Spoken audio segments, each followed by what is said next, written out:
E hoje a gente vai estar tratando de um assunto importantíssimo, que é a segurança em uma negociação imobiliária. Negócios imobiliários, Lucival, envolve montantes elevadíssimos. Nenhum outro mercado envolve valores tão altos quanto o mercado imobiliário. Por isso, nunca é demais buscar por segurança. E é sobre isso que nós vamos estar tratando no programa de hoje. Então, lançando a primeira pergunta, qual é a maior segurança na compra e venda de um imóvel, velho? A maior segurança, Rafael, na compra e venda de um imóvel é lavrar a escritura e levá-la a registro. Muitas pessoas, elas se satisfazem ao comprar um imóvel a ficar apenas na promessa de compra e venda. É muito comum as pessoas fazerem uma promessa de compra e venda e se darem por satisfeitas. E isso é muito arriscado. Claro que a promessa de compra e venda lhe dá segurança, lhe ajuda a, no futuro, você interpelar ações judiciais. Mas aí o processo pode se tornar lento e pode fazer com que aquele sonho tão desejado venha se tornar até mesmo um pesadelo. Então é importante, toda vez que você adquirir um bem imóvel, você ter a preocupação e o cuidado de finalizar a lavratura e o registro do imóvel. Tem um ditado que a gente fala muito no mercado imobiliário: quem não registra não é dono. Então, se você fez todo o processo, até gerou a escritura, mas não fez o registro devido, você tem apenas a posse daquele imóvel.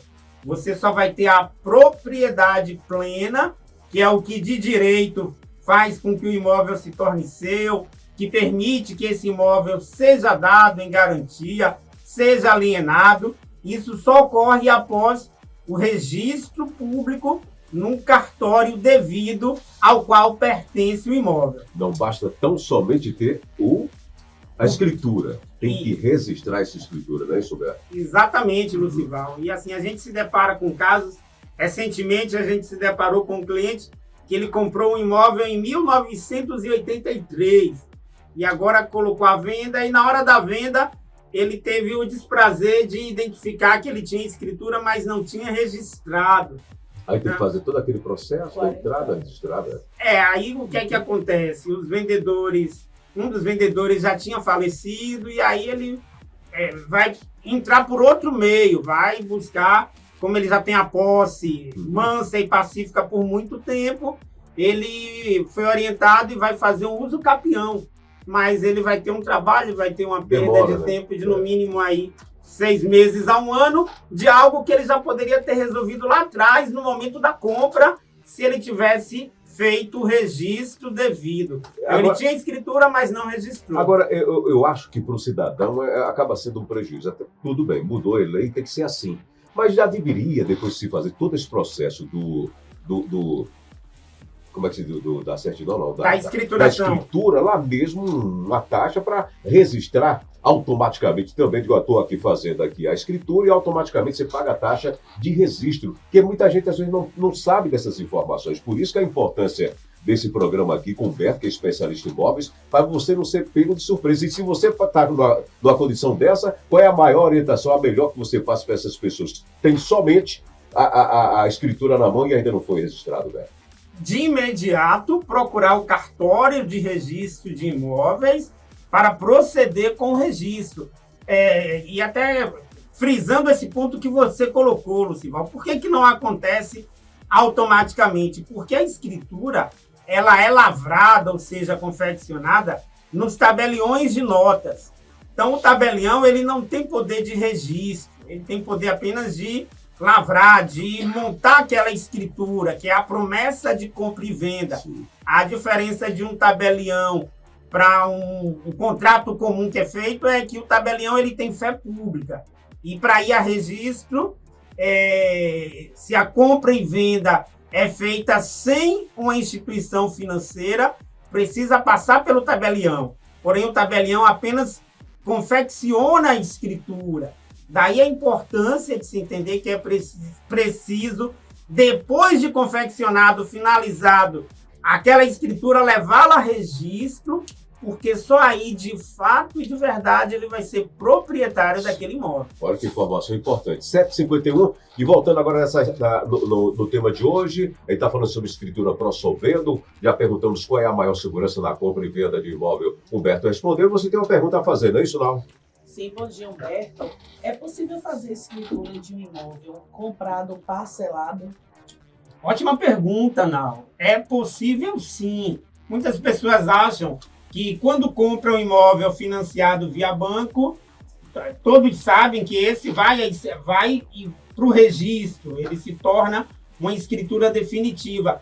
Mas muitas pessoas não sabem que se ela chega para um amigo e compra um imóvel, ou amigo ou qualquer outra pessoa, e compra um imóvel com parcelamento curto, de 10, 12 vezes, é possível também ir a registro. E as pessoas normalmente, quando fazem essa compra e venda num período curto, principalmente, elas têm o hábito de falar, não, a escritura só vai ser feita no final, após a quitação de todas as parcelas. Principalmente o vendedor faz essa imposição, mas porque tanto o comprador quanto o vendedor não tem conhecimento que essa escritura ela pode e deve ir a registro, pode não apenas ficar na promessa de compra e venda, mas pode ser lavrada uma escritura, e essa escritura ela pode e deve ir a registro, para que assim ambas as partes tenham o máximo de segurança. Ô, Humberto, o que é uma cláusula resolutiva? Cláusula resolutiva, Lucival, são cláusulas que elas preveem problemas que podem haver no futuro em uma compra parcelada. Então, quando se compra um imóvel de maneira parcelada, se coloca lá no contrato de compra e venda uma cláusula dizendo caso haja inadimplência, como vai ser resolvido. E a cláusula resolutiva, ela é legal, existe inclusive o artigo 474 do Código Civil, que permite, que dá legalidade para que essa cláusula resolutiva elas sejam incluídas tanto na promessa de compra e venda quanto na escritura pública de compra e venda.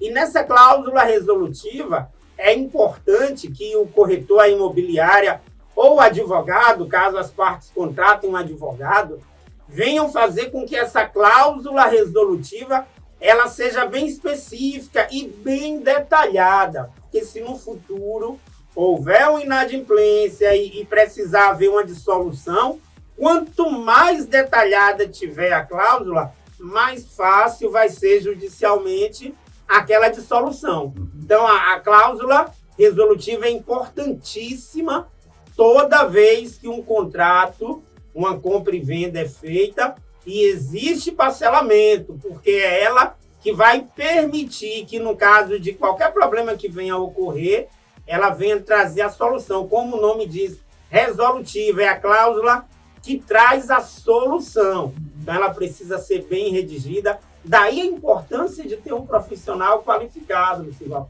Eu observo como as pessoas, às vezes, elas não têm a preocupação. É comum até o cidadão pegar o seu imóvel, colocar a venda, aí ele faz uma venda diretamente, às vezes ele até vai no cartório, mas é importante frisar que o tabelionato, ao lavrar a escritura, ele não tem função de detalhar a cláusula resolutiva, isso é função das partes.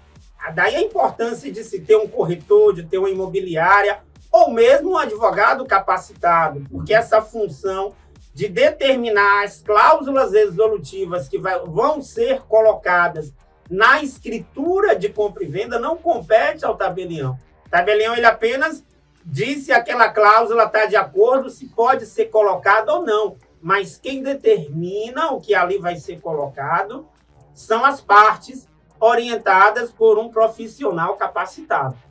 Muito bem. Não. Humberto, qual é o risco de comprar um imóvel parcelado sem escritura?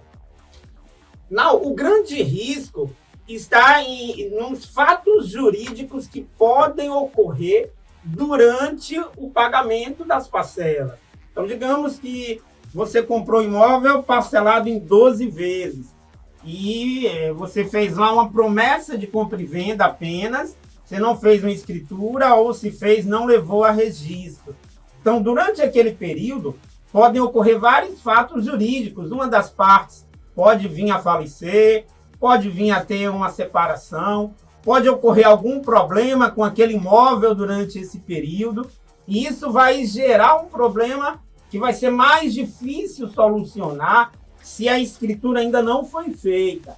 Então, a promessa de compra e venda, por ser um documento que tem valor também, vai permitir com que aquele documento seja utilizado para ingressar com ação judicial. Porém, a celeridade ela não se compara com o fato de se as partes tivessem feito uma escritura pública e a tivessem levado a registro. Apenas com a promessa de compra e venda, não quer dizer que a parte que foi prejudicada vai ter perda.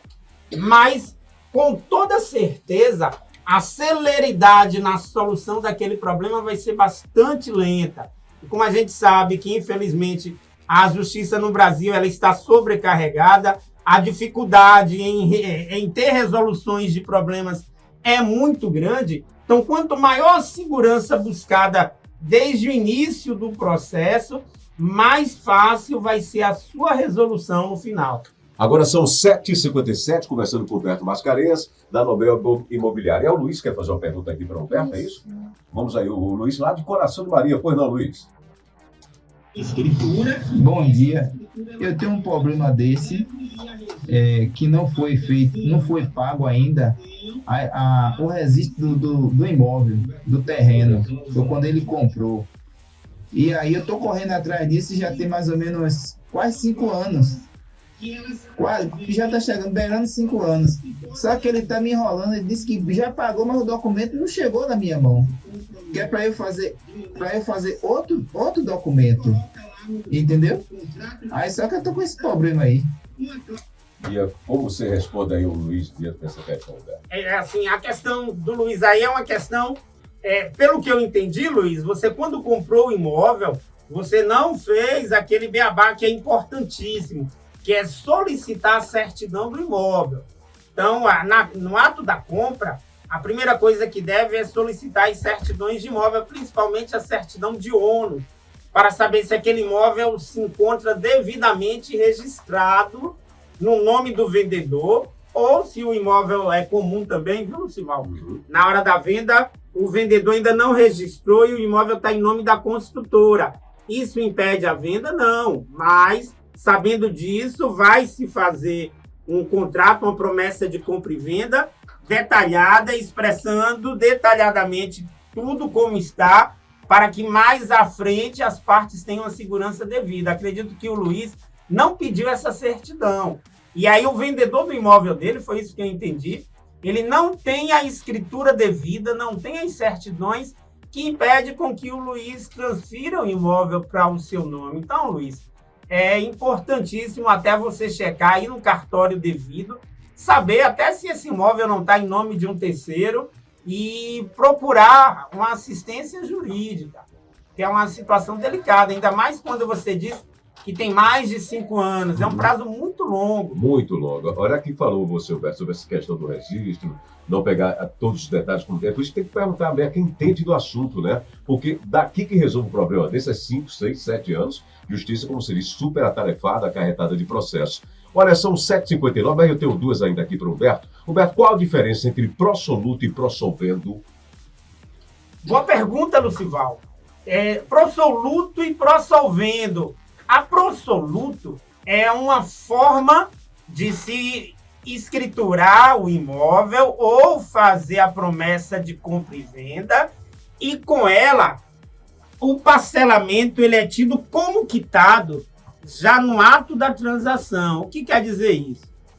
No ato da compra e venda, o vendedor vai receber do comprador, um exemplo, foi parcelado em 12 vezes, ele vai receber 12 notas promissórias e ele já vai dar como quitado aquele negócio. O que significa isso? No futuro, ele não vai poder cobrar daquele comprador a devolução do imóvel, ele não vai poder executar o imóvel. O que ele vai poder executar são apenas as notas promissórias que ele recebeu. Ele não pode executar o próprio imóvel. É essa a grande diferença da pró-soluto para a pró-solvendo. A pró-soluto muitas vezes é utilizada, eu vou dar um exemplo aqui, onde ela precisa ser utilizada. Uma construtora, a gente até falou sobre isso alguns dias atrás, que as construtoras hoje raramente compram terrenos, elas fazem uma permuta com o proprietário e paga através de unidades. Então, nessa promessa de que vai entregar as unidades, se faz uma escritura pró-soluto. Por quê? Porque ali o vendedor já dá a quitação, porque a construtora precisa da quitação, precisa que aquele terreno esteja já no nome dela, livre de qualquer impedimento, e aí por isso é necessário fazer com a cláusula pró-soluto. Então, o comprador, ele já tem a escritura em seu nome, ele tem o compromisso de pagamento, mas o vendedor não pode, no futuro, executar o imóvel já passa a ser de fato e de direito do comprador, devido a ela ser pró-soluto. Já na pró-solvendo, não. Na pró-solvendo, o comprador, ele emite as notas promissórias e lá se coloca uma cláusula pró-solvendo e nela o vendedor ele pode executar tanto as notas como ele pode também executar a própria escritura pública, o próprio contrato de compra e venda, ele se torna um título executivo. Então, dá uma garantia e uma segurança maior. Para resumir, pró-soluto é sem garantia e pró-solvendo é com garantia. Então, isso que eu ia perguntar. Enfim, o que é uma escritura pró-solvendo? Essa, digamos assim, é uma que tem mais garantia? É isso? Isso, a pró-solvendo é com garantia e a pró-soluto é sem garantia. Amigos, ouvimos aí Humberto Mascarenhas, especialista em imóveis. Você gostaria de fazer um resumo sobre essas questões de hoje aí, alguma orientação para os ouvintes? Isso, então assim, para finalizar, o que é uma escritura pró-solvendo? Uma escritura pró-solvendo... Que foi o tema de hoje, que logo quando a gente abriu aqui a entrevista, e aí você vai dar a definição. O que é uma escritura pró-solvendo? Exatamente. Então, uma escritura pró-solvendo é uma escritura pública que é feita quando o imóvel ele é vendido parceladamente. O vendedor ele recebe do comprador notas promissórias. E lá no cartório de registro de imóveis, aí é que está o grande detalhe, Lucival. Lá vai constar aqueles débitos.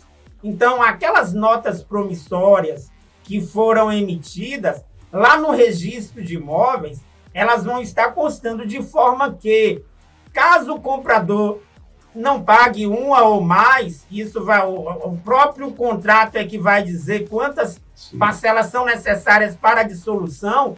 O vendedor ele vai poder ir até o cartório e pedir até a dissolução, ou seja, o desfazimento do negócio.